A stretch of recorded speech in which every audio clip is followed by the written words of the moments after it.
Good morning students, I am Sangeeta Bhatt, your English teacher. Students, today we are learn about chapter 8. Our topic is the sun.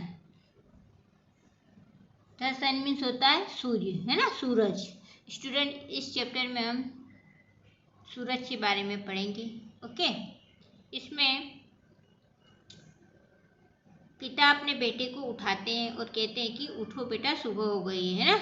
और बेटा सूर्य के बारे में पिता से जानकारी प्राप्त करता है कि जो आसमान में जो एक चमकता हुआ गोला दिखाई देता है वह क्या है ना, और उससे हमें क्या क्या फायदे होते हैं, वह किस दिशा में उगता है, उदय होता है, और किस दिशा में अस्त होता है, इसके बारे में भी बेटा अपने पापा से पूछता है. और हमें इस चैप्टर में सूर्य के बारे में काफ़ी जानकारी प्राप्त हुई. Okay, so let's start. The sun means Suraj. Okay.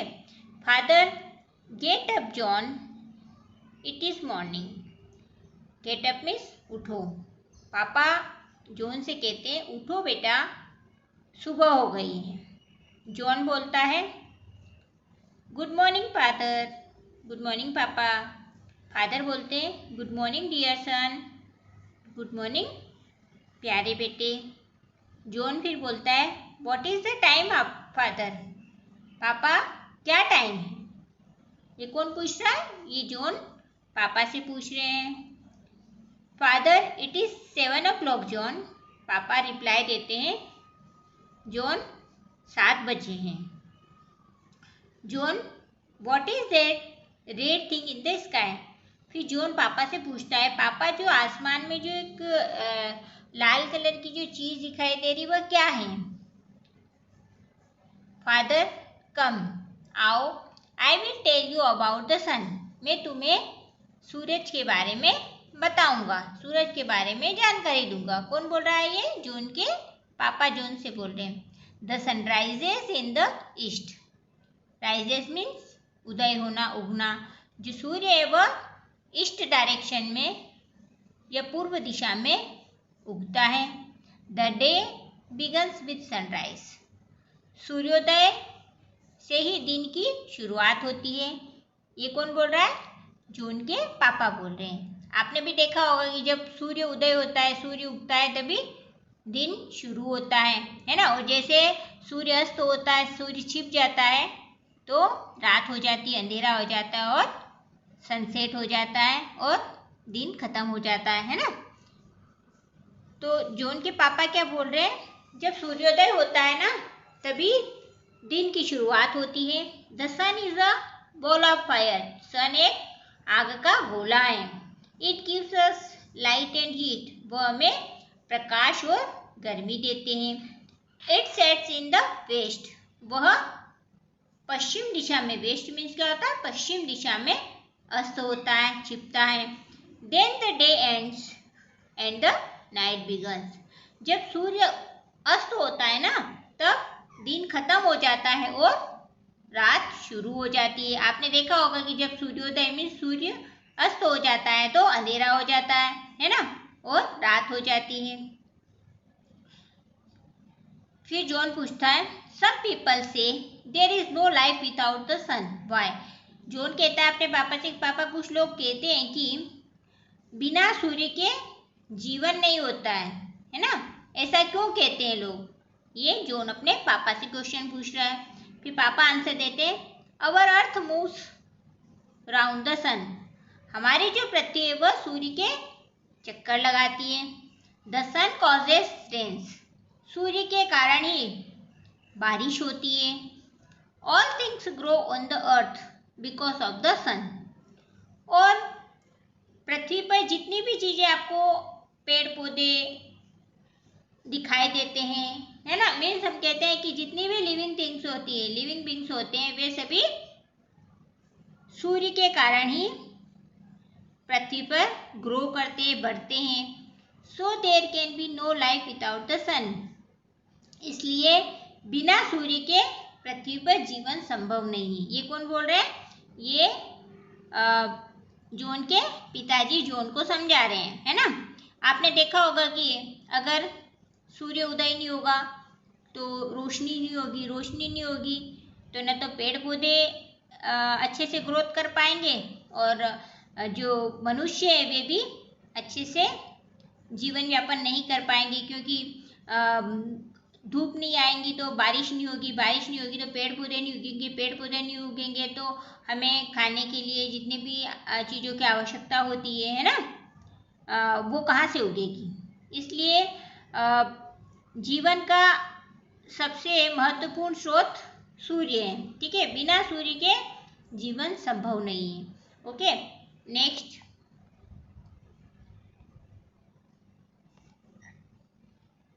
तो ये कौन समझा रहे थे? ये जॉन के पापा जॉन को समझा रहे थे कि जो सूर्य है वह एक आग का गोला होता है जो कि हमें प्रकाश और गर्मी प्रदान करता है, जो कि हमारे जीवन के लिए महत्वपूर्ण होती है।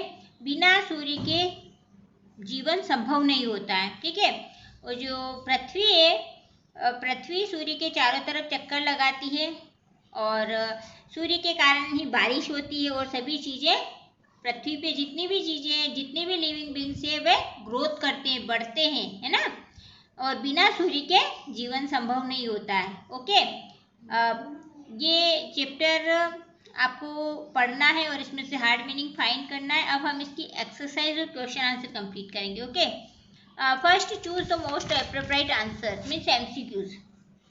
इसमें आपको ऑप्शन दिए गए हैं, उसमें से करेक्ट ऑप्शन पर आपको चूज करना है और उससे राइट का निशान लगाना है ना। First, the day begins with, दिन की शुरुआत होती है किससे होती है? सनसेट, सूर्य के अस्त होने पर। द ब्रेकफास्ट, नाश्ता के साथ। या द सनराइज, सूर्योदय के साथ। या नन ऑफ दिस, या इनमें से कोई नहीं। तो दिन की शुरुआत कब होती है? दिन की शुरुआत सनराइज से होती है ना, सूर्योदय से दिन की शुरुआत होती है। तो आपका ऑप्शन नंबर सी करेक्ट होगा। ओके, इसी तरह से नेक्स्ट, अवर अर्थ मूव्स राउंड, हमारी जो पृथ्वी है वह घूमती है, किसके चारों ओर घूमती है वह? द मून, चंद्रमा के चारों तरफ। द सन, सूर्य के चारों तरफ। या द स्टार्स, तारों के।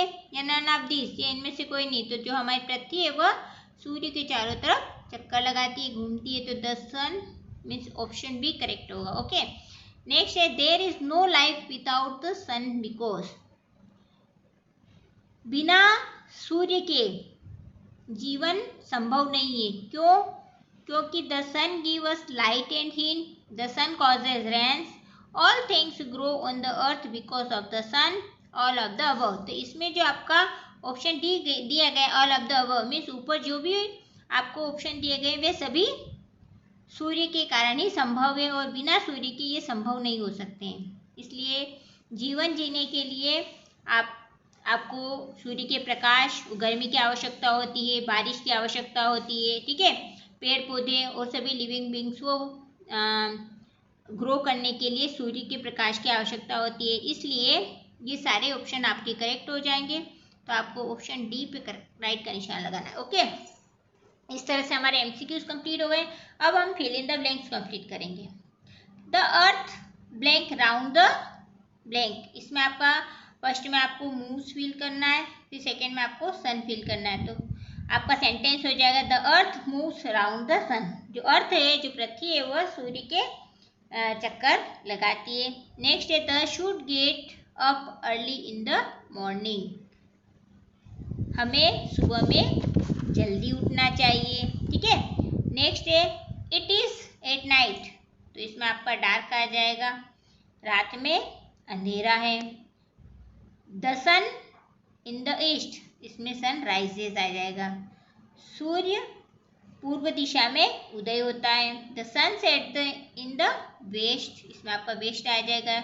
जो सूर्य है वह पश्चिम दिशा में अस्त होता है। The moon at night shines, इसमें शाइन्स आ जाएगा।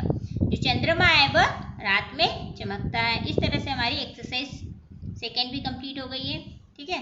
Next exercise third, write E for true or F for false against each statements. आपको ट्रू फॉल्स राइट करना है। First, the moon moves round the sun, जो मून है वह सूर्य के चारों ओर चक्कर लगाता है। तो ये तो फॉल्स हो जाएगा, क्योंकि सूर्य के चारों तरफ तो अर्थ चक्कर लगाता है ना। The sun sets in the east, जो सन है वो ईस्ट डायरेक्शन में सेट होता है, ईस्ट में अस्त होता है, तो ये भी फॉल्स हो जाएगा क्योंकि सन वेस्ट में सेट होता है ना। The sun rises in the east, ये आपका ट्रू हो जाएगा, ठीक है। जो थर्ड वाला है आपका ट्रू हो जाएगा। सन जो है वो पूर्व दिशा में उदय होता है। द सन कॉजेज रेन, सन के कारण ही बारिश होती है, ये भी ट्रू हो जाएगा आपका। नेक्स्ट है there is no life without the sun, सूर्य के बिना यहाँ जीवन संभव नहीं है, ये भी आपका ट्रू हो जाएगा। इस तरह से आपको ट्रू फॉल्स राइट करना है। अब हम एक्सरसाइज 5 देखेंगे, है ना। वॉवेल्स एंड कॉन्सोनेंट, वॉवेल्स और कॉन्सोनेंट्स के बारे में आप जानते होंगे, आपने प्रीवियस क्लास में भी वॉवेल्स और कॉन्सोनेंट पढ़े होंगे, है ना। You have read about alphabet, आप लोगों ने अल्फ़ाबेट के बारे में पढ़ा होगा। In English alphabet there are 26 letters, जो इंग्लिश अल्फ़ाबेट होते हैं वे 26 होते हैं ना। These letters are divided into 2 classes, इन लेटर्स को 2 क्लास में या 2 पार्ट में डिवाइड किया गया है। वोवेल्स, देयर आर 5 वोवेल्स, इसमें 5 वोवेल्स होते हैं और 21 आपका कॉन्सोनेंट साउंड होता है, ठीक है। Vowels are spoken without the help of any other letters, जो वोवेल्स होते हैं, जो स्वर होते हैं, वे बिना किसी दूसरे लेटर की हेल्प के बिना बोले जाते हैं, ठीक है। Sometimes Y also takes place of vowel as in fly, कभी कभी जो वाई होता है वह वोवेल का प्लेस ले लेता है, जैसे फ्लाई, फ्लाई, जब आप फ्लाई का यूज करते हैं, फ्लाई को जब आप प्रोनाउंस करते हैं तो उसमें स्वर की ध्वनि आती है, इसलिए कभी कभी क्या होता है जो वाई जो लेटर है वह कॉन्सोनेंट का प्लेस ले लेता है, ठीक है, सॉरी वोवेल्स का प्लेस ले लेता है, ठीक है। तो जो शब्द बिना दूसरे शब्द की सहायता से बोले जाते हैं उन्हें हम वोवेल्स कहते हैं, ओके। इसी तरह से हम कॉन्सोनेंट पढ़ेंगे। देयर आर 21 कॉन्सोनेंट, यहाँ पर 21 कॉन्सोनेंट दिए गए हैं। Except of vowels, except 5 vowels all other letters are called consonant, means 5 vowels को छोड़कर जितने भी अल्फ़ाबेट होते हैं उन्हें हम कॉन्सोनेंट कहते हैं, ठीक है। Consonant are spoken with the help of vowels, जो कॉन्सोनेंट लेटर होते हैं, वर्ड होते हैं, वे बिना वोवेल्स के नहीं बोले जाते हैं, उन्हें बोलने के लिए वोवेल्स की आवश्यकता होती है, ठीक है। और ये सारे आपके कॉन्सोनेंट वर्ड हैं, ठीक है ना, कॉन्सोनेंट लेटर है, okay. Next, some words are given below, underline the vowels in the following words as shown in the first word, आपको नीचे कुछ वर्ड दिए गए हैं, उसमें जितने भी वोवेल हैं आपको उसको वोवेल को आपको अंडरलाइन करना है, ठीक है। ये जैसे यहाँ सिनेमा में आपका सी आई आपका वोवेल है तो आई को आपको अंडरलाइन करना है, ई आपका वोवेल है इसलिए ई को अंडरलाइन करना है, ठीक है। ए आपका वोवेल है तो ए को अंडरलाइन करना है। इसी तरह से आपका हीरोज में एच ई ओ ई, इनको आपको अंडरलाइन करना है, ठीक है। जो जो वोवेल्स लेटर हैं उसको आपको अंडरलाइन करना है, ठीक है। मशीन में आपका ए आई ई को अंडरलाइन करना है, चेयर में ए को अंडरलाइन करना है। इसी तरह से ब्राइट में आपको आई को अंडरलाइन करना है, नाइफ में आपको आई और ई को अंडरलाइन करना है, ठीक है। क्वेश्चन में ई आई ओ को अंडरलाइन करना है, ए ई को अंडरलाइन करना है, साइलेंट में आई ई को अंडरलाइन करना है, आंसर में ए ई को अंडरलाइन करना है, ए आई को अंडरलाइन करना है, यू डबल ई को अंडरलाइन करना है। इस तरह से आपको इसमें जितने भी वोवेल दिए गए हैं आपको वोवेल को अंडरलाइन करना है, ओके। स्पेलिंग, नेक्स्ट है आपकी exercise spelling. You have learn 26 letters in English language, this letters are joined together to make words. आप जानते हैं कि इंग्लिश लैंग्वेज में 26 लेटर होते हैं और ये लेटर एक साथ मिलकर वर्ड्स बनाते हैं, शब्द बनाते हैं ना। This words have some meaning if the letters are joined in a particular order. वो जो ये वर्ड होते हैं, इन वर्ड्स का एक मीनिंग होता है, एक मतलब होता है। अगर आपने उसको सही राइट वे में लिखा है ना, सही लेटर में पर्टिकुलर वे में उसको लिखा है तो उसका एक मीनिंग निकलेगा, ठीक है। The particular order in which the letters are joined to form a word in called spelling. वे लेटर जो कि एक प्रॉपर वे में एक पर्टिकुलर ऑर्डर में लिखे गए हैं और उससे एक वर्ड बना है, तो उस वर्ड को हम स्पेलिंग कहते हैं। If this order is wrong, यदि ये लिखने का तरीका गलत है, the spelling will be wrong, तो जो स्पेलिंग होगी वह गलत होगी, ठीक है। अगर वह स्पेलिंग रॉन्ग वे में लिखी गई है तो वह स्पेलिंग रॉन्ग होगी and that word will be meaningless. और जो वर्ड बना है रॉन्ग वे में, उसका कोई मीनिंग नहीं होता है, वह मीनिंगलेस होता है, ओके।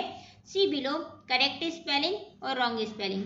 आपको नीचे कुछ वर्ड दिए गए हैं, ठीक है, जिसका एक साइड पे आपको करेक्ट स्पेलिंग दी गई है जो कि मीनिंगफुल होती है, और जो एक साइड पे आपको रॉन्ग स्पेलिंग दी गई है जो कि मीनिंगलेस होगी, ठीक है। इसमें यहाँ पे CAT कैट दिया गया है जो कि प्रॉपर वे में राइट किया है। कैट मीन्स क्या होता है? बिल्ली, इसका एक मीनिंग हो रहा है, ठीक है। TAC टेक, इसका कोई मीनिंग नहीं हो रहा है, ठीक है ना, तो ये मीनिंगलेस हो गया। इसी तरह से RAT रेट, ये एक मीनिंगफुल है। रेट मीन्स होता है चूहा, लेकिन इसको अगर हम लोग रॉन्ग वे में राइट करेंगे तो इसका कोई मीनिंग नहीं निकलेगा। PLAY प्ले, प्ले मीन्स होता है खेलना, इसका एक मीनिंग निकल रहा है, लेकिन इसका कोई मीनिंग नहीं निकल रहा है, इसलिए ये रॉन्ग वे में लिखा गया है, ठीक है ना। मोहन, ये नेम है, लेकिन HOMAN इसको रॉन्ग वे में लिखा गया है, तो इसका कोई मीनिंग नहीं। इसलिए जिन लेटर्स को राइट वे में मीन्स प्रॉपर वे में लिखा गया है, पर्टिकुलर ऑर्डर में लिखा गया है, उस वर्ड का एक मीनिंग होता है और उस वह करेक्ट स्पेलिंग रहेगी। लेकिन जो वर्ड रॉन्ग वे में लिखे गए हैं वे मीनिंगलेस होते हैं, उनका कोई मीनिंग नहीं होता है, okay. Now correct spelling of the following words. आपको यहाँ पे कुछ रॉन्ग स्पेलिंग दी गई है, उसको आपको करेक्ट करके लिखना है। यहाँ पे आपका GROW ग्रो हो जाएगा, NIGHT night, round, father, time, moves, thing, dense, इस तरह से आपको इसको कंप्लीट करना है, ओके। अब हम इसकी क्वेश्चन आंसर और वर्ड मीनिंग। सनराइजेस मीन्स होता है सूरज उगता है या सूर्योदय, सूर्योदय है ना। बॉल ऑफ फायर, आग का गोला। मूव्स, घूमना। लाइफ, जीवन। सेट्स, अस्त होना। कॉजेस, कारण। बिगन्स, शुरू होना, ठीक है। इस तरह से हमारे वर्ड मीनिंग कंप्लीट हो गए। अब हम इसके क्वेश्चन आंसर देखेंगे। Answer the following question. Question number 1, in which direction does the sun rise. Sun या सूरज किस दिशा में उदय होता है, उगता है, तो आंसर होगा the sun rises in the east direction, okay. Next question है हमारा, what is the sun, sun क्या है, आंसर होगा the sun is the ball of fire, sun एक आग का गोला है। Question number 3, in which direction does the sun set, किस दिशा में सूर्य अस्त होता है, तो आंसर होगा the sun sets in the west direction, सूर्य जो है वह पश्चिम दिशा में अस्त होता है, okay. Question number 4, what does the sun give us, सूरज हमें क्या देता है, तो आंसर होगा the sun gives us heat and light, सूर्य वह हमें लाइट और प्रकाश देता है, लाइट और गर्मी देता है ना। नेक्स्ट क्वेश्चन हो जाएगा हमारा, what happens when the sun sets, जब सूर्य अस्त होता है तो क्या होता है, आंसर होगा when the sun sets the day ends and night begins, जब सूर्य अस्त होता है तो दिन समाप्त हो जाता है और रात शुरू हो जाती है, ओके स्टूडेंट्स। आपको ये सारे क्वेश्चन आंसर कॉपी में कंप्लीट करना है और आपकी एक्सरसाइज बुक में फिल करना है और व्हाट्सएप पे सेंड करना है, okay. Thank you, have a nice